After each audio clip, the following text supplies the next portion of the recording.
Kľúčovým momentom bolo to, že naozaj sa nám podarilo využiť dve presilovky, v ktorých sme premenili a musím povedať, že v závere už naozaj tou organizovanou hrou sme Lotyšom k ničemu nepustili, aj keď nám tam zvonili aj tyčky, ale boli to strely z diaľky, ale predsa už aj ten brankár bol nervóznejší, lebo si uvedomoval zodpovednosť za ten výsledok. Tak určite tieto zápasy by som povedal, že sú ešte ťažšie, keď v štvrťfinále sa prehrá, tak je to o tom, že skončí sa na turnaji, ale proste tieto zápasy sú o to ťažšie, že sa už hrá o zotrvanie. No, bolo to dosť dôležité, lebo tam vlastne išlo o to, či budeme musieť vyhrať aj zajtra s Finmi, alebo nemusíme vyhrať, či môžeme už hrať úplne v pohode. A sme radi, že sme to vlastne nejako ubránili.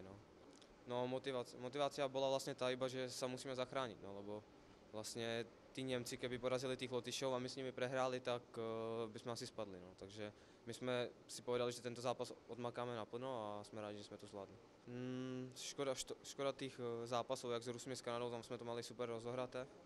Ten bol s Rusmi je aj tak úspech, ale v podstate sme mohli vyhrať v tom predĺžení, tá presilovka s Kanadou 2-0, to asi už nebudeme nikdy vyhrávať 2-0 s Kanadou. Potom škoda tých Nemcov, Amerika nás úplne smetla, to už sme boli psychicky na tom zle. A vlastne škoda, mohli sme hrať to štvrťfinále, zahrať si takto trochu s inými týmami, ale nedá sa nič robiť.